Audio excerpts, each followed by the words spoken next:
Di situ Nabi Muhammad mengajarkan kepada kaum Ummi di situ. Nah, sebenarnya itu bisa kita jelaskan kepada mereka supaya memahami bahwa Nabi Muhammad SAW itu kata umminya itu seperti yang Bunda katakan kemarin itu sudah benar, tidak membaca kitab sebelumnya, ya kan? Jadi itu sudah benar, cuma memang si di situ memang mencari-cari ya, mencari-cari kesalahan lah, gitu loh. Padahal sudah jelas ya diinformasikan di dalam Al-Quran bahwa Nabi Muhammad itu ummi itu dalam artian tidak membaca kitab sebelumnya, kan itu maksudnya. Makanya di situ Jibril mendikte, pertanyakan mana ayat yang didikte, kan seperti itu kemarin itu, ya kan? Ya. Itu mungkin sedikit tambahan aja ya Bunda ya, kita sama-sama belajar, tidak bermaksud untuk menggurinya. Ya enggak, saya juga, karena saya juga bingung juga ketika harus menjelaskan kepada Jahat itu Departemen Agama itu, masa Nabi difitnahnya buta huruf. Ikro itu loh Pak, Ikro itu kan aku tidak bisa itu adalah orang yang telah sampai kepadanya Alkitab gitu. Kalau baik aku sih itu nggak yakin, dalam apa? Kalau aku yakin sih Nabi Muhammad pandai membaca ini ya gara-gara capek juga kan Nabi Muhammad dikatain buta huruf melulu, akhirnya dicari lah dalil bagaimana caranya biar Nabi Muhammad ini boleh dibungkam bentar ini Bang Bapak jahat ini. Boleh. Jadi sebelum Andri nyambung ya, yang berkeyakinan Nabi Muhammad bisa membaca itu cuma orang-orang kafir Syiah dan Ahmadiyah. Sunni itu nggak pernah berkeyakin kalau Nabi Muhammad bisa membaca, itu nggak pernah. Itu lucu gitu kayaknya. bisa membaca itu nggak pernah. Atau yang belum sampai kepadanya Alkitab atau risalah, atau belum sampai kepadanya. Peran-peran ahlul bait ini agak dikurangi memang dari pandangan mereka begitu. Tapi saya sendiri secara pribadi ya berlepas diri dari saya sendiri berlepas diri lah daripada Sunni, Syiah, siapa itu terserah lah. Tidak ngurus Nabi Muhammad, nggak diajarin apa-apa nih.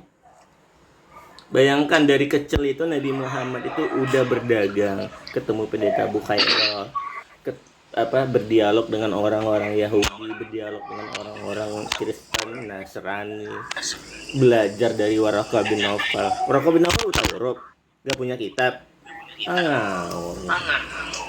Cuma karena takut dikatain Nabi Muhammad nyontek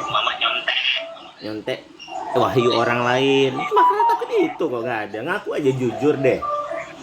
Jujur. Dasar kafir Sunni.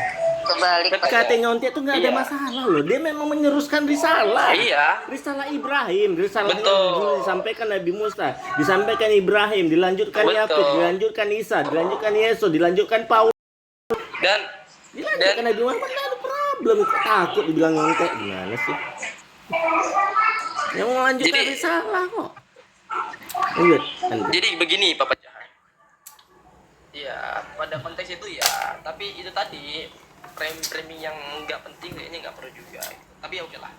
Saya sepakat juga bahwa memang pada ayat contohnya ini ya, manansah min ayatin aw nunsiha, yang sama teman-teman sebagian itu dimaknai bahwa itu tentang nasah dan mansukh.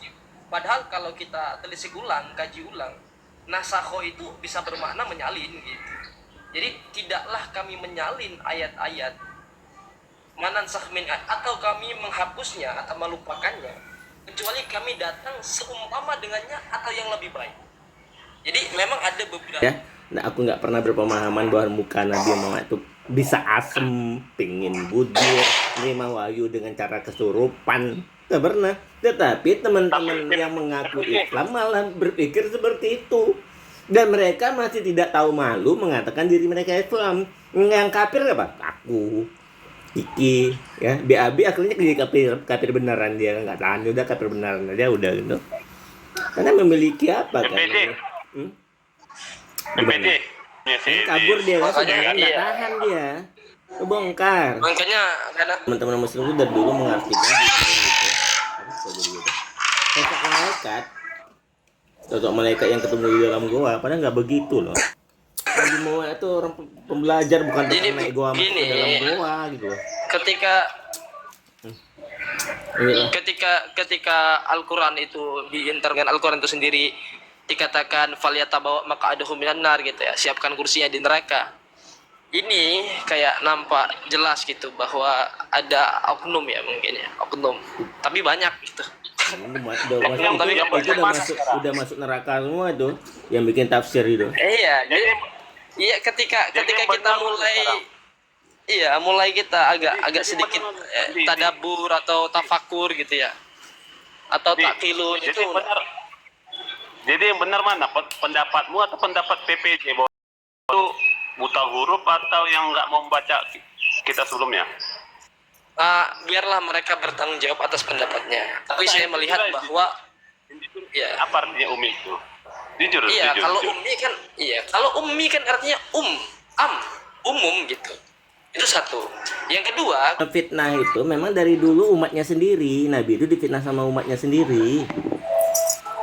Umatnya sendiri keterangan berkeyakin bahwa Nabi dapat jadi berkaitan Nabi itu buta huruf, menikahi Aisyah begitu umur 6 tahun, pingin budir, berbuat tidak adil, mukanya asem. Itu nggak salah teman Kristen. Sumber fitnahnya dari kalangan Islam sendiri. Oh gitu.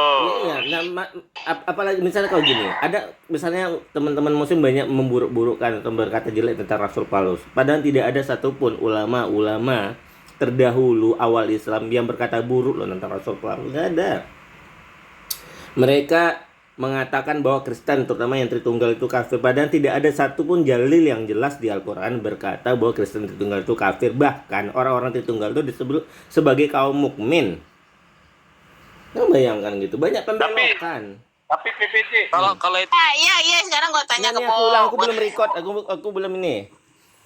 Diulang lagi nih. Bang Kerbau, apakah Anda penyembah 3 Tuhan? Salah. Apakah Anda menyembah 1 Tuhan dari 3 Tuhan? Bukan menyembah 3 Tuhan, bukan menyembah Berarti, 1 Tuhan dan 3 Tuhan, bukan. berarti Bu Yuni Menyembah nggak 1 Tuhan terkena dan 3 dia pribadiannya.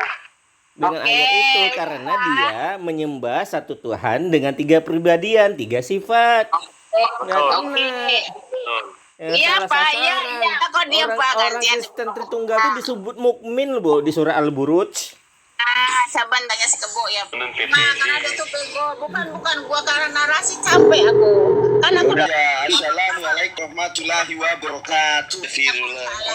sebentar yang 3 orang di bawah ya, nanti kalian aku naikin, aku mau beli makan, aku lapar. Sebentar Pak, dengar Pak. Ulang Pak. Bu Yuni, suaramu krecek-krecek loh. Mana aku ini di pinggir jalan cerewet kali. Bentar, nanti kalian aku naikin, kalian berantem nanti. Dia juga memang penyembah, tapi dia juga aduh. Pak. Oke, sebentar gua. Jangan sampai Bu Yuni tahu kalau kalam itu bukan ciptaan, jangan sampai dia tahu. Nah, mau kutunjukkan bang? Oh, nggak usah. Kau turun deh di penghulu badung. Turun. Udah, biar dakwah Kristen bicara dulu. Itu memang salah Islam. Karena apa? Karena memang dari sananya sudah salah. Assalamualaikum warahmatullahi wabarakatuh. Kayak begini Bu, aduh jadi rusak. Apalagi si Kacau lah. Tetap matikan ingin menginjilin para otet-otet. Nah, mau ngomong apa? Akhirnya memang salah mendeskripsikan tentang Tritunggal atau Trinitas. Dari mana saya tahu? Nah, dari buku ini nih. Polemik Kitab Suci Tafsir Reformis atas kritik Al-Quran terhadap agama lain, bukunya Profesor Dr. Mu'nim Siri. Di halaman 299, dia mengatakan begini, Al-Quran, nih saya bacain. Al-Quran keliru mendeskripsikan doktrin Trinitas. Nah, jadi Al-Quran salah. Sebagai apa?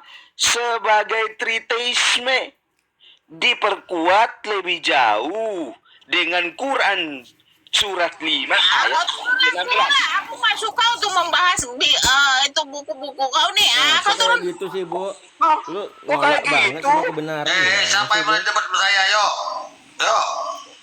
Enggak, kita disuruhnya Udah lah ngapain Bu, Pak? Suruh debat. jadi room si Raja Dolar aja lah room nih, nggak ada gunanya nih.